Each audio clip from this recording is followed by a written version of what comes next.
often hear Oklahomans say with a lot of pride, Oklahoma is a great place to raise a family.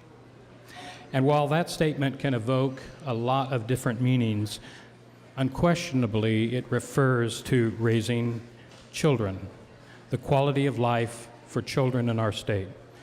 And I should add that we're inching a little closer to 1 million children in Oklahoma. It'll probably take another 5 to 10 years, but we're getting there. So first I'd like to turn to Mr. Dorman and ask, what kind of role does the state budget play in making a great or not so great, making Oklahoma a great or not so great place to raise kids? And what is at stake for kids overall in this current budget crisis? Well, I appreciate being able to answer that first, and I want to give a plug to the Annie E. Casey Foundation. They partner with each state and several territories to publish a Kids Count data book.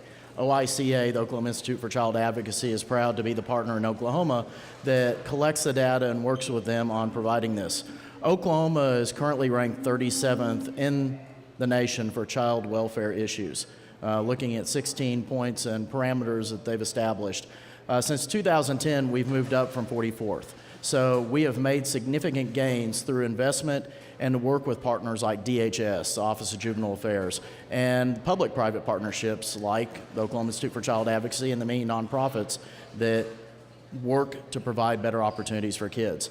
Much of this goes back to the policies that have been established, science-based policies, and the willingness of individuals to work together. Of course, we have to look at our quality schools. Our schools are struggling to provide the best product possible to educate our kids, but they're underfunded just like every other entity out there that works with kids in state parameters.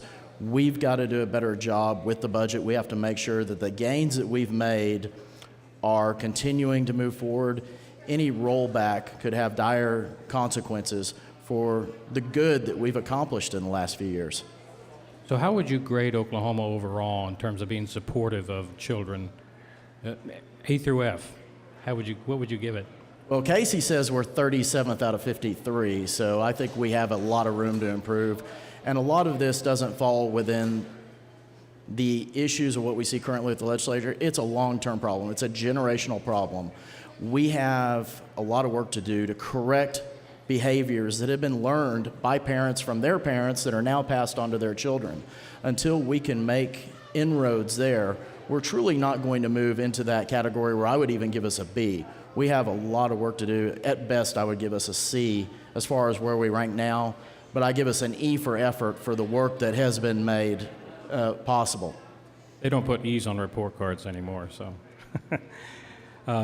Senator Griffin, same question, really. What role does the state budget, and you're in the thick of it over there, play in terms of the quality of life for kids in the state? Literally in the thick of it. So when you see me check my phone, it's me seeing if I have a text telling me to get back to the Capitol for another JCAB meeting, where I have a bill up that establishes the budget for the Department of Human Services. So you all want me to go. If I am called back, you want me to leave. Obviously, every conversation that is occurring right now, and there's a lot of conversations and not much action, unfortunately, but every conversation around the budget impacts children one way or another. Even if it's a conversation about a tax structure on a business, those decisions impact employability and moms and dads' abilities to get jobs. So not only is it a revenue issue, but all policy is connected, and all policy, every single decision we make around policy, from transportation to budgeting to taxes to the human services policies, all impact children because they impact the quality of life in Oklahoma, the ability for their parents to get jobs, the ability for us to start businesses, not to mention the fact that things that are directly impacted, the quality of education, the quality of support services, availability of mental health treatment, availability of health care, it's all connected. It all impacts children. And what would you put on the state's report card for taking care of kids This overall? may not be the right day to ask me that question. I am overall. I think over the last several years we've made great advancements in several areas. I will say when it comes to things that are just strictly policy related, we do very well, right, Joe?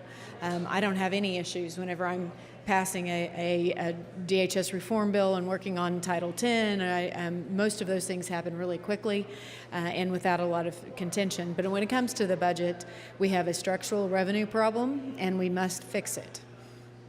And apparently we need to do it in the next 36 hours. Ms. Smith, your agency, the commission, really touches on a lot of areas, perhaps more than many think. But when you look at what's going on, decisions made about the budget, how do you assess what impact it has on children's lives, especially with what you deal with? Well, as Joe previously said, the Kids Count data book ranks Oklahoma number 37, and we were 39 the year before, so we moved up 2 spots. So I'm concerned with any budget cuts that we're going to go backwards. Well, do you think those, how in particular do you think those might affect the kids and their well-being? Well, for example, we know that in poor economic times that reports of child maltreatment go up.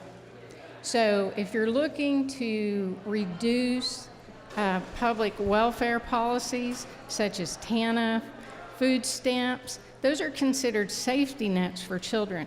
So when you start cutting those programs, those safety nets get smaller and smaller. And I think you'll see an increase in child maltreatment and domestic abuse.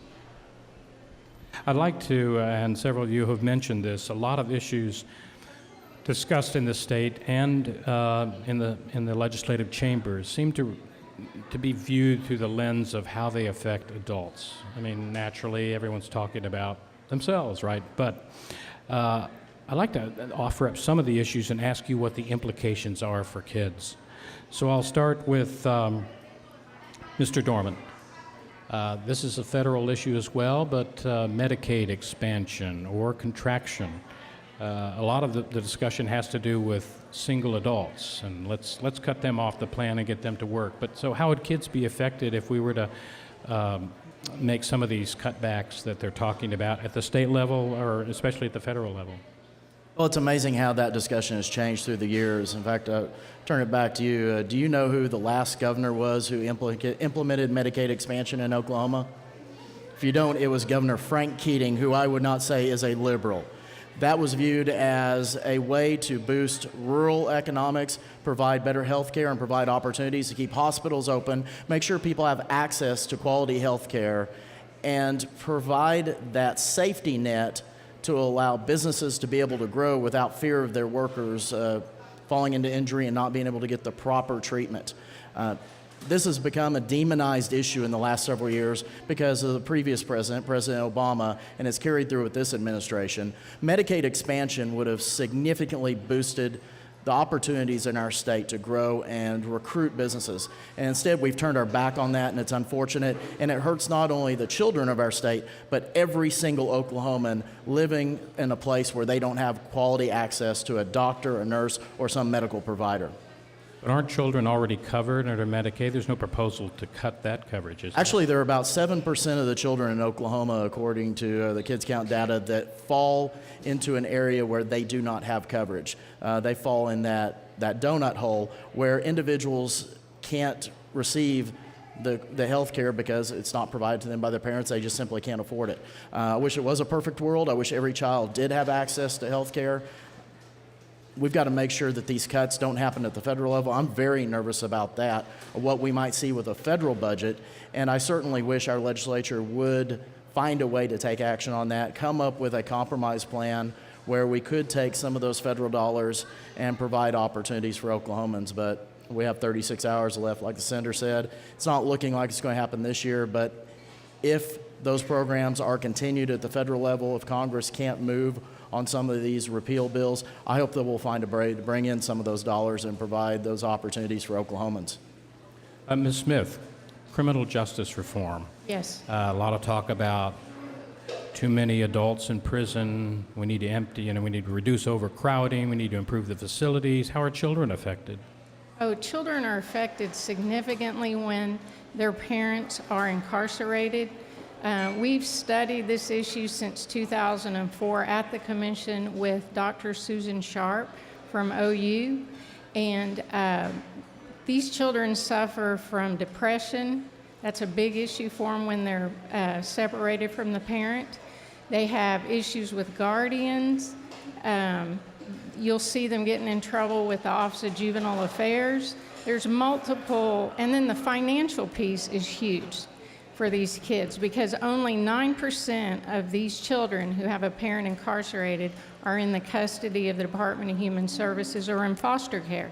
So the rest of the kids are in informal arrangements with relatives, neighbors, and so that really places them in a precarious situation.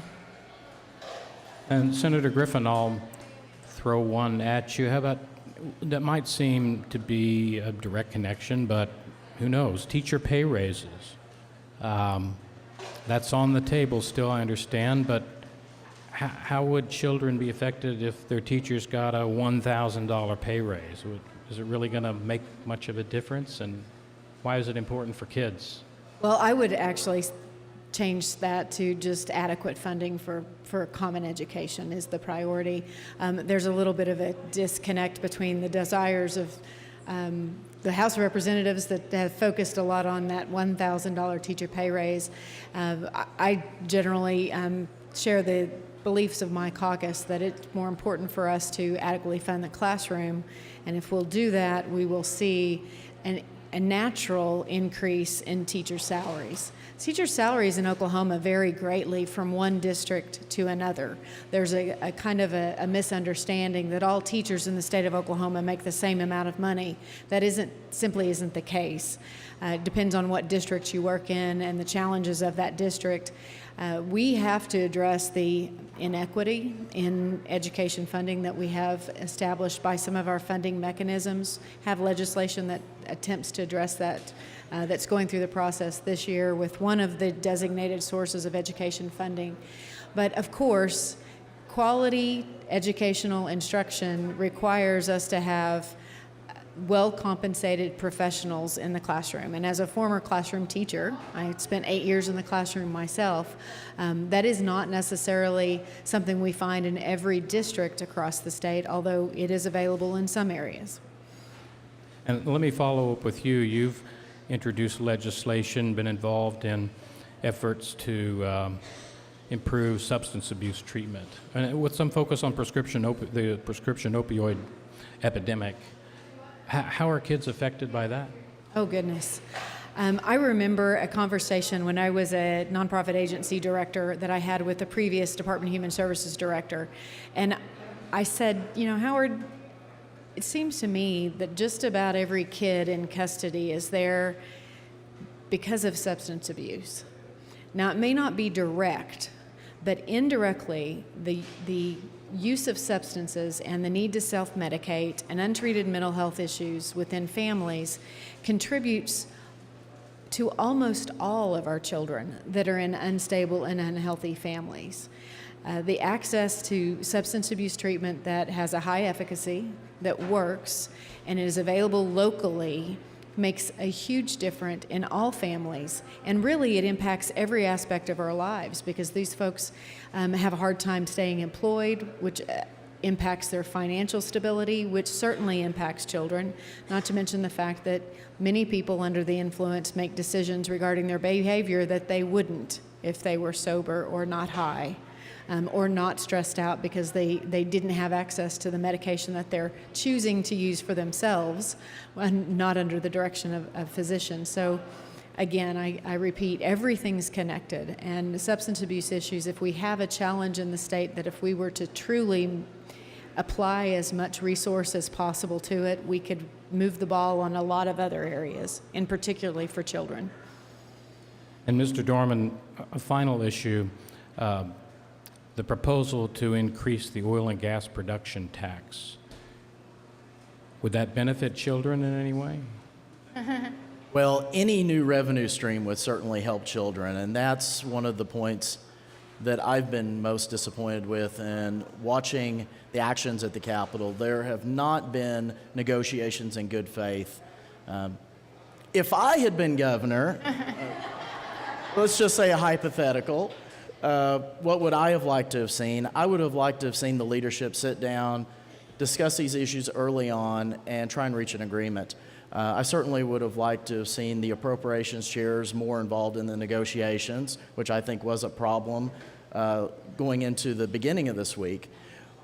We need to have good faith discussion with real facts.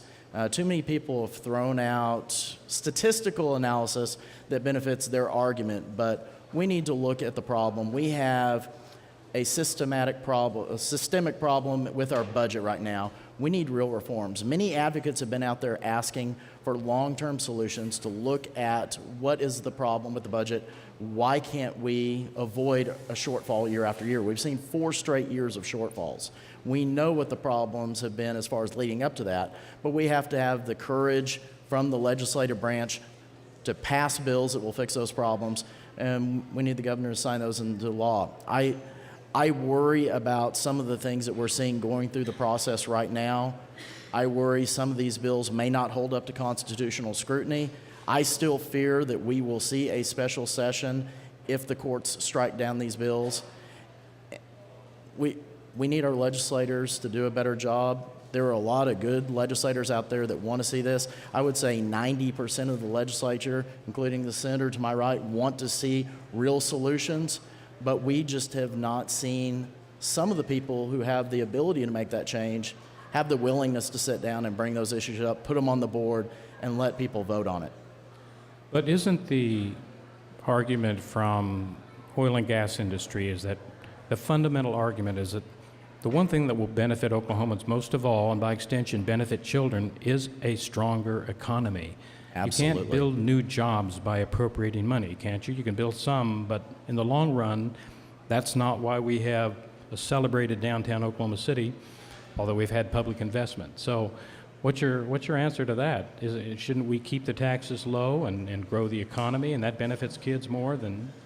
The taxes need to be on a sliding scale, whereas, for example, with the growth production tax, the tax would reduce down when oil drops down to a certain level. When it's at a high, we should be taxing more. That should be the impact on several different factors, and we should also build up our savings account. The rainy day fund, we should find ways to put more money into that. Be like the Dakotas, South Dakota, I think it was, that has, is it $13 billion in their rainy day fund? It's ridiculous that we're not looking at ways to put more money into a savings account to help during the tough times, and then find ways to adjust the taxes. Most of this goes back to State Question 640, passed in 1992, which requires a 3/4 vote of both bodies of the legislature to implement a tax immediately. We saw a tax increase pass the House of Representatives last week with 51 votes. The problem with that is it's held over until the general election in 2018. So the House passes a revenue-raising measure, but it won't be voted on by the people for a year and a half. That won't work. We've got to come up with reforms in that previous constitutional amendment was passed to make it easier for the legislature to do their job and make adjustments to the budget where they can address problems immediately, and not make it where it's such a difficult task to pass a revenue-raising measure in times when we need that additional revenue. Ms. Smith, what do you think are, if you had to pick one or two issues that you think are the most serious, the most urgent in terms of improving the lives of kids in Oklahoma, what would you choose in this now, in this time? I would say health care for children, because that not only covers physical health, you get into the mental health issues, and so many of these children have mental health issues just because of childhood trauma. I mean, Oklahoma, we have a lot of poverty. These kids face a lot of trauma these days, and you have to have a mechanism to get them treatment. And finally, before we go to the audience, I'd like to ask Senator Griffin, you chair the Rural Caucus, you live in Guthrie, you grew up on a family farm.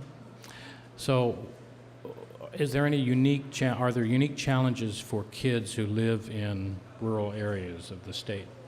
Well, opportunity is the thing that comes to mind.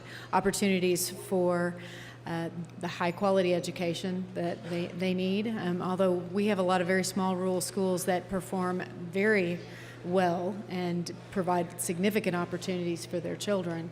But opportunity to have access to employment in their community if they would choose to stay there, opportunities to have health care available readily and in their backyard, opportunities to be exposed to the same technologies that children that grow up in urban areas as well, but trying to create an opportunity for every single Oklahoma child to thrive right there where they happen to live and not have to travel to the urban areas for those support services. If you look at the availability of substance abuse treatment, mental health treatment, even just something as simple as speech therapy or occupational therapy for a child with a disability in a rural area, it can be a real challenge. So those equitability of opportunity is important. I do want to point out that the revenue raisers that were passed in the Senate passed with 3/4 majority vote of the majority party.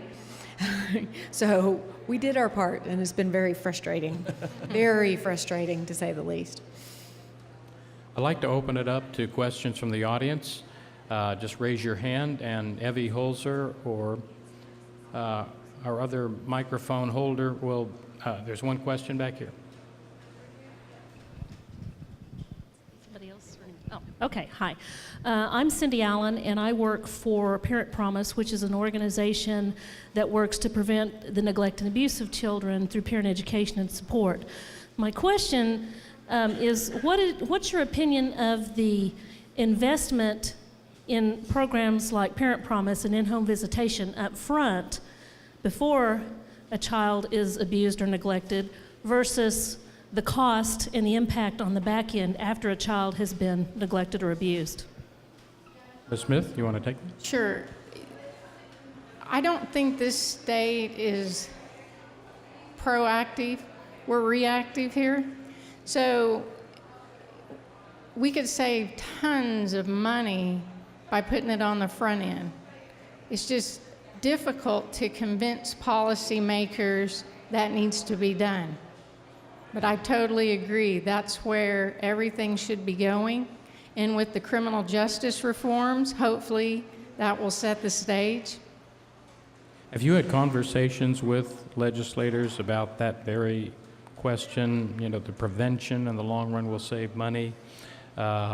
It's worth the extra effort, the pain to try and find it. What do they say when you bring it up? Yes, I have. They just can't see the forest for the trees. Any other thoughts on that? I want to say Parent Promise is a wonderful program. Anytime you can do that prevention up front and educate families on the proper treatment, you're going to save the cost down the road. As we said, it's a generational problem. One of the pieces of legislation I really wish I could have run as a legislator, and I knew there was no way to fund it with the budget issues we saw, was to reinstitute home economics classes in the school. Because I can tell you there are a lot of kids out there right now that don't know how to cook a meal, don't know how to do a load of laundry, don't know how to balance a checkbook. They're not learning this at home because their parents don't know how to do that. And oftentimes, they will just throw a prepared meal in the microwave and they're good to go if you're lucky. Otherwise, they're going to go down to a fast food place and purchase something that's not nutritious. We've got to do a better job of providing those educational opportunities for families up front. Parent Promise is one of the best programs out there, and I hope the legislature sees the wisdom to fund that. Be still my heart. You do know that I was a family and consumer sciences educator, right? There's a reason we've gotten along so well. Yeah. There's a long list of reasons, but again, I go to that's an education funding issue. Actually, it's career technology funding issue so that we have those programs available all across the state. And if you look at those small communities where their kids just knock it out of the park and every kid graduates and they all go to college and they all are very healthy and happy, there's a couple of things that those schools have in common. These are really strong family and consumer sciences programs and FFA programs. So those kind of things they all go together. It's all connected. I know there was a question from this gentleman there. I'm going to be the optimist in the crowd and say there's talk in Washington about giving the states the opportunities to take on major responsibilities that for a long time have been the function of the federal government. Firstly, what will this tidal wave of new financial responsibilities do to our state? And secondly, is there any thought toward an interim study along the line, looking at the worst possible scenarios, let alone digging ourselves out of the hole we're in now? It's a great question for the senator. She and I were working on something on this early on. I didn't get the very last part. There was some ice over here, but I can address the first part of your question. Well, for example, has any thought been given between the House and Senate appropriations and budget leaders for an interim study of what do we do if all this tidal wave of financial responsibilities hits on top of what we're already dealing with? I can tell you that those conversations have been occurring over the last several years, in particular in the area of healthcare. And what happens if the Affordable Care Act is completely repealed? What is it replaced with? What happens if we go to a block grant system for the Medicaid program? I will tell you this: Oklahoma, I believe, is uniquely positioned among states to quickly react to that because of Insure Oklahoma.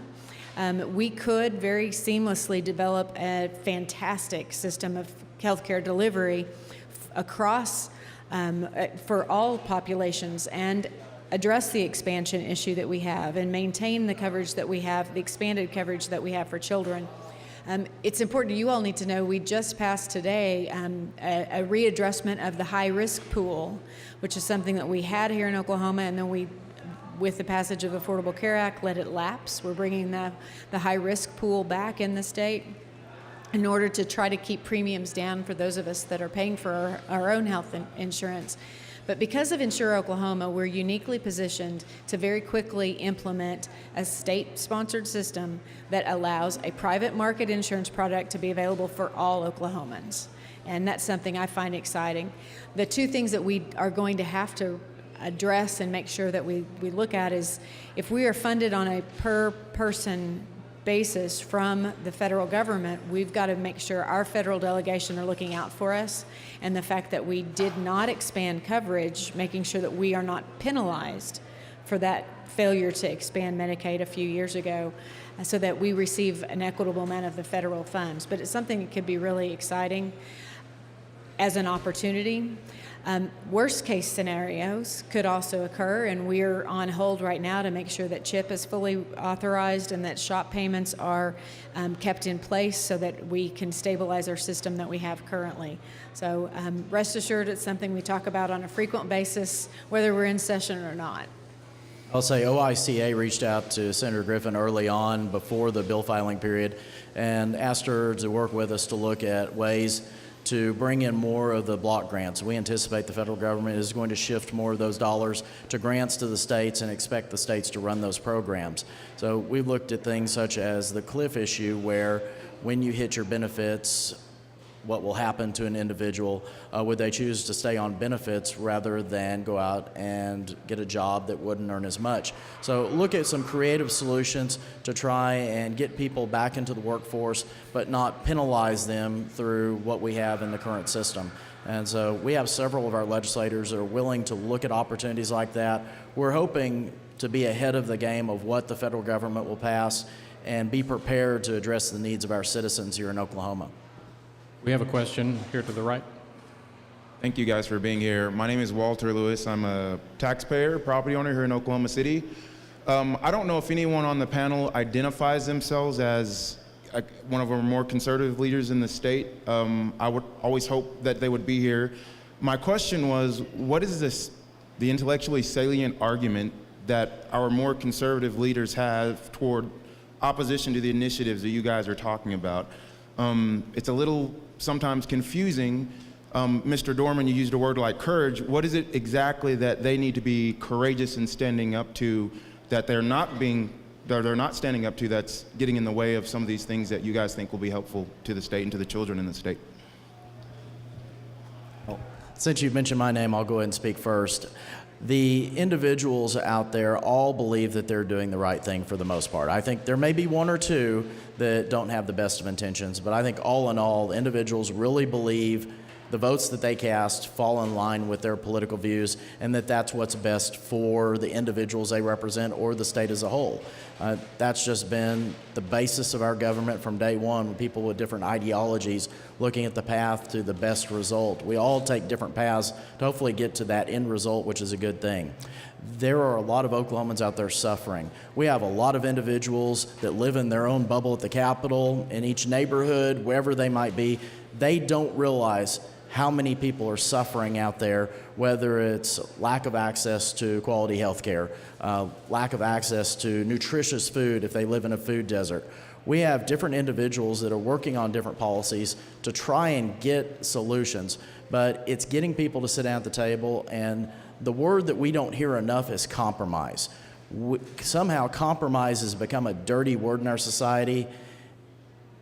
As a political science major, studying what I did in their history and looking at the way government used to function, individuals weren't afraid to sit down and get a little of what they wanted and come to the middle and find a solution, see if it worked, and then keep pushing the envelope if it works. Nowadays, individuals are afraid of voters and individuals in the extremes of different political ideologies, and they're afraid they're going to get voted out because many moderates are afraid to get involved in the process because they think it's corrupt or it doesn't make a difference.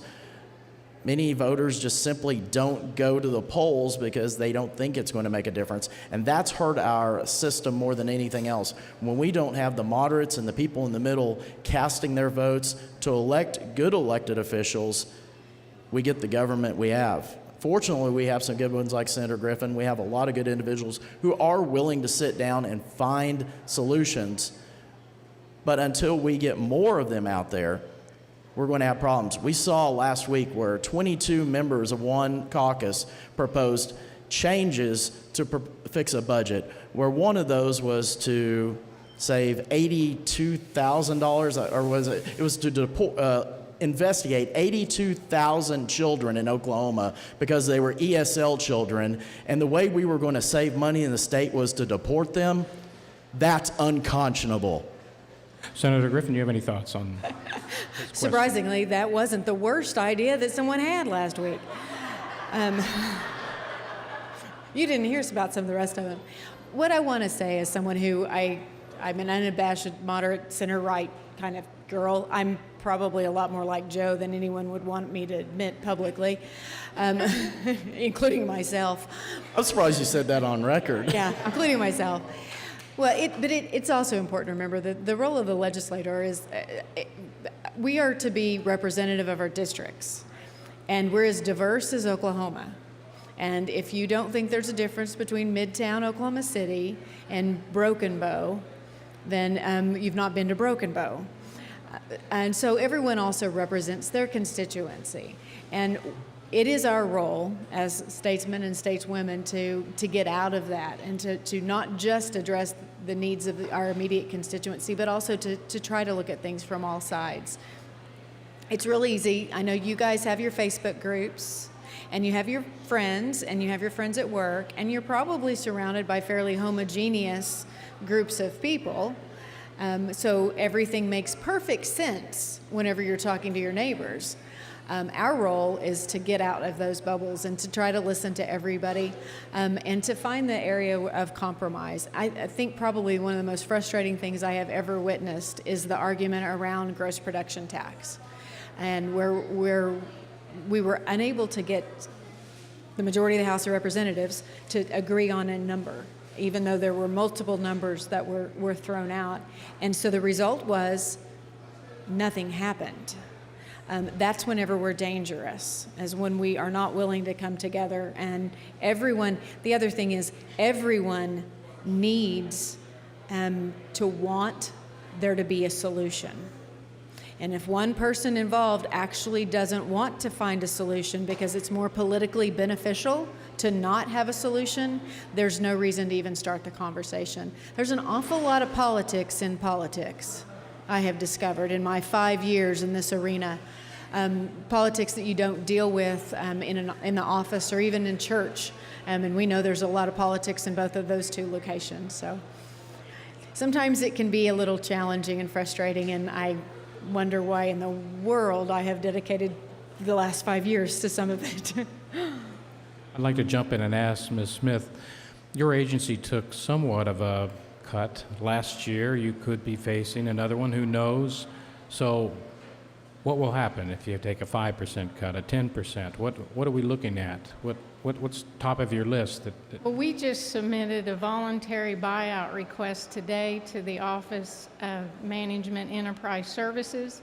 And what that would do is that would let us, if we had I think we did it for 4 employees, and that would save us about $200,000, and we would give them some really good benefits, state insurance for 18 months, to entice them to take this. So if we did get into a more significant budget cut, we wouldn't just have to reduce our FTE. But what would these people, what do they do now? What would not get done because of that? Of concern is the major division at our agency is the oversight piece, the watchdog for children's services. And I can tell you we're at an all-time high on complaints. They run around 730 a year. So everything's going to get pushed back. And what the commission looks for is quality of life for children that are in state custody and safety issues for kids. Has a question in the center? Let me stand up. Hi, my name is Lori Wathen. I'm a taxpayer, and I'm also the parent of a 14-year-old son with Down syndrome, Reese. And Reese is currently receiving in-home community support waiver from DDS, which is on the, not just to be cut, but to be eliminated if DHS does not receive any additional funding or if they take any cuts. And I heard you, Senator Griffin, say something about some DHS funding earlier. Can you kind of elaborate on that for me? Because my understanding is the cigarette tax money was supposed to be dedicated funding, but that looks like we're not going to vote on that until, I might be wrong, till 2018. And so my question, as a parent of a child with a disability, and we waited 8.5 years for these services. We sat on a waiting list, and there's 7,500 other families currently waiting on a waiting list for more than 10 years now. What are we going to do to help fund DHS? Well, I have a budget limit bill. It's Senate Bill 868. If you guys want to start shooting some emails, that if I don't miss the vote tonight, and get back to present it, requires the department to fund, including state pay services, not just the waiver services and the in-home support services, but all of those at the same level. We have a number for the Department of Human Services that I'm working with that is based on the fact that the three protected areas in the budget will be Common Education, the Department of Human Services, and the Department of Corrections. Probably those are the 3 that are at the top of they're on the short list. And I'm very pleased that DHS is on there, so we've got a number. That number would allow us to pass budget limit bills that require the department to fund. And I know Mr. Bates is over there. He probably hasn't seen this bill because, quite frankly, they're not going to be very happy about it, but we're going to do it anyway. This would be the 2nd year in a row that we have required those programs to be funded at least the same level or more.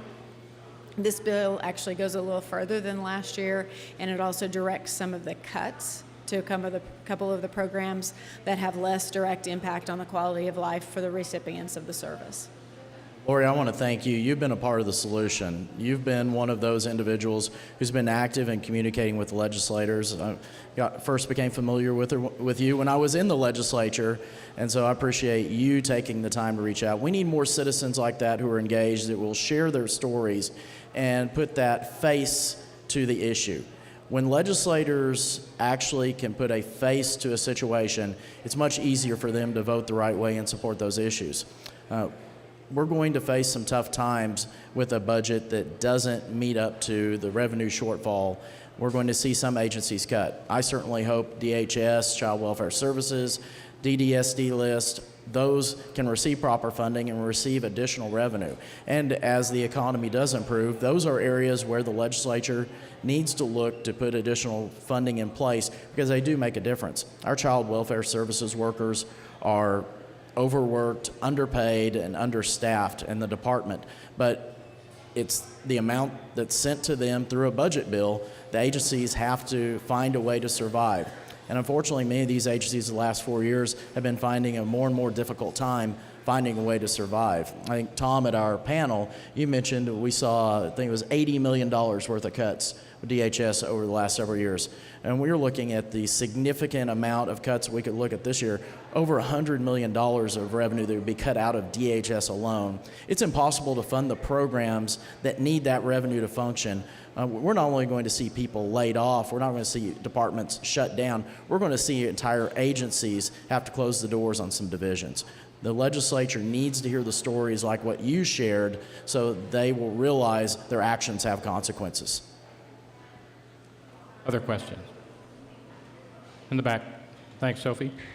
Hi, my name's John Thompson. I used to teach at Centennial, and I don't believe there's a documented case of a school like Centennial with those challenges improving without first establishing aligned and coordinated social and emotional student supports.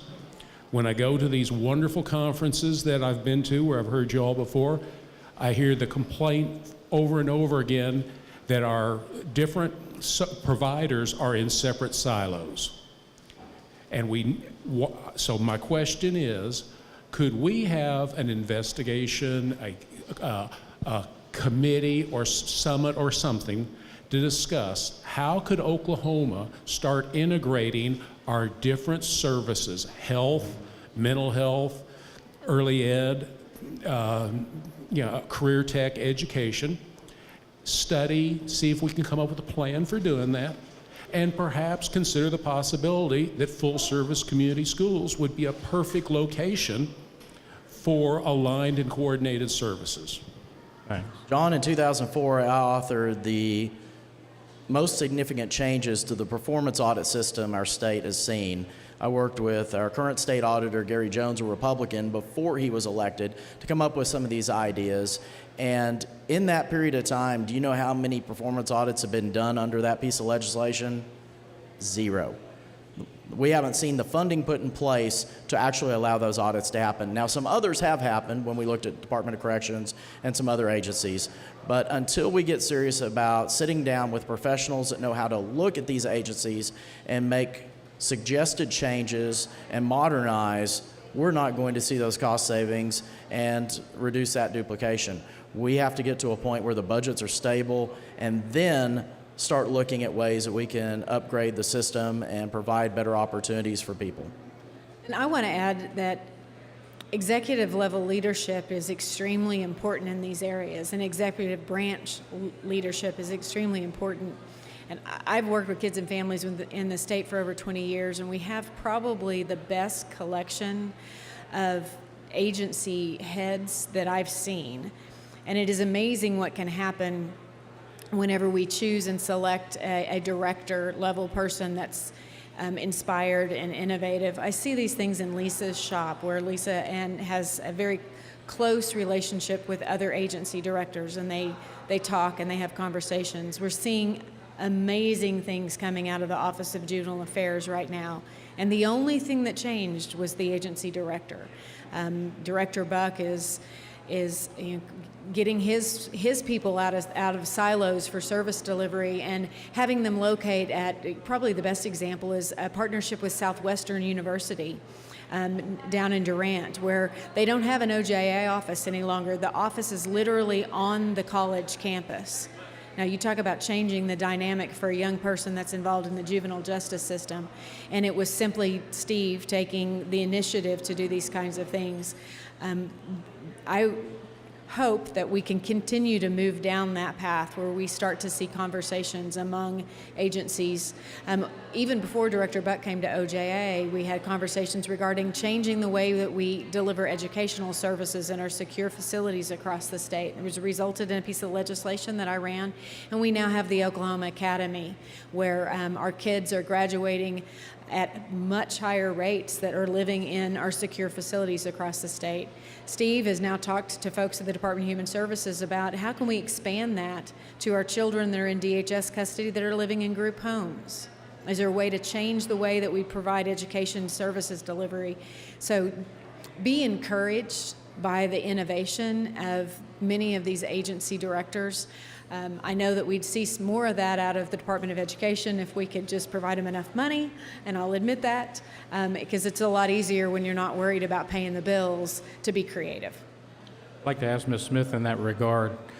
I mean, we aren't reinventing the wheel in Oklahoma, but do you talk with out-of-state agency directors or go to conferences, and do you hear about innovations or creative ideas that you would like to implement here within your control? What you have an example or two? We don't travel out of state because of without cabinet approval. I just got to get that out. Virtually, you Disclaimer. can No, attend virtual the webinars. commission, with our budget, we don't travel out of state. Period. But you mean there's some really innovative things going on, different programs, especially with children whose parents are incarcerated. Oregon, Connecticut, Massachusetts, they're really doing programs that keep the child connected with the parent through visitation when they're incarcerated. Then they help with their reentry. Those programs are real successful, so we need to look that direction with our criminal justice reform as we move forward. There's a question here. Yeah, I'm Paula Coos with Oklahoma Child Care Resource and Referral Association, and this is a question for Senator Griffin. The headlines that are coming out on in the papers last week, there was a $350 million package that was put together that didn't pass. Today's paper said $200 million was being put forth. But are the legislators keeping in mind that the shortfall is $900 million, and even at $350 million, it's still a failure if they don't fully fund us? No, we don't think about that at all. No, I'm just kidding. Yeah, I go back to the Senate passed a package with a 3/4 majority vote of the majority party that was $551 million. That, coupled with the availability of what we call every time funding, it's some one time, but it's every time, it's available every single time, got us pretty close, much closer than we've been since then. So I still have dreams about the fact that we could go back to that. And it was a comprehensive package. It did not include a gross protection tax increase, which was also a possibility, and we had the support within our caucus to be able to pass that. I wish I could tell you that I was hopeful that we're going to finish up this week with $750 million in new revenue. I'm not. I am very concerned that we will probably have to put on the board a budget that contains numbers that myself and many others will be unable to support, and then we will continue working on through June. And I'm just being honest there. To fill that gap, and here's part of the backstory, and I know I talk too much sometimes, but if you look at the budgets that we have had over the last several years, and Joe will probably attest to this, many of them created this structural deficit that just continued to get worse. Well, the chickens have come home to roost. There's no longer any quick fixes. And so this is actually a real, honest-to-goodness budget deficit. It is not structural. It is real dollars. And so in order to fill that, we are going to have to raise new revenue and redo some apportionments and probably continue to make some adjustments in the size of government. And so far, we haven't done any of that. We're waiting. Is there a question here? Hi, my name's Tyler. I'm looking for a bright spot. What is Oklahoma doing well for our children? Where are we leading? I'll just leave it there. I'll jump in there first. The Pinnacle Plan, we've seen great success with that. We're working on 5 years plus an extension. The Code Neutrals came back with actually our first positive rating this year. So we've made significant gains in the area of child welfare, where we're seeing better come from DHS in that arena. We also are, as I said, we've moved up in the numbers from kids count. Lisa pointed out we moved up 2 points just in this last year. We are making gains. We're going to see our next rating come out in June. I feel good that we're going to see some good things about that, where we're not going to at least take a drop. So I'm hoping that we will see that seriousness come from the legislature. OICA worked with DHS to pass one piece of legislation to do some reforms with the Foster Parents Bill of Rights, and to allow foster kids to have greater opportunities for participation in school activities and give foster parents more opportunities. We're doing some good things out there. It's just, as the senator said, we've got to find ways to fix this budget problem. I would like to add, thanks to the leadership of Senator Griffin 2 years ago, Oklahoma was the last state to pass a law for juvenile competency. And what that meant was, if a child was in the delinquent system and had mental illness, intellectual disability, they could still be found delinquent and put in a state school and expected to work the same type of treatment program as a child without issues. So Oklahoma passed this under Senator Griffin and Representative Nelson. So we're excited, and the commission plays a big role in that. We do the credentialing for the forensic evaluators. We pay for the evaluations for these kids, and we have served 35 kids in 2 years and kept them out of the hardcore system and got them in the right services. So, Senator Griffin. And I could go through a long laundry list of things and a lot of bills that have been passed policy-wise and making adjustments in policies. We're doing great. The other thing I can tell you is, even in an underfunded, stressed out support system, in communities all across the state of Oklahoma, we have amazing people that work for mental health institutions, that work for youth services agencies, that work for our group home systems, that are providing high quality care to a lot of children. And we're making huge strides. I've got to brag on the Department of Human Services. We have, our adoption rates out of the system are phenomenal. They're just flat out doing a great job getting kids to permanency, even in that stressed out, underfunded system that needs more resources. So they're doing a really good job. And again, I'm going to brag on the Office of Juvenile Affairs. We have, juvenile crime in this country, and Oklahoma is not an outlier, is at the lowest point it's been in my lifetime. And we're making a real difference with the kids that are in the system. And a lot of that's policy changes. This year we expanded assisted outpatient treatment to juveniles, and that's kind of a complicated, wonky system in the mental health I can tell you about offline if you want to hear about it. But it's a great opportunity when we have young kids that have mental health issues to not wait until they've committed a crime to be able to intervene with those kids. Director Buck talks a lot about his population. And he can tell you that the most heartbreaking thing is that the majority of the kids that are in our juvenile justice system, the very first time they received intervention services were when they were arrested. So we're waiting till we arrest them. So we go back to prevention, like the conversation about Parents Promise. We've got a lot of work to do. The good news is, once they are arrested, they do get into services. So take the good with the bad. If we had a lot more money, if anybody has $1 billion under the seat cushions in their couch, just let me know. Google's out in Pryor. You can go ask them. On that note, we'd like to close our forum and thank you for coming. Please give our guests a hand of applause.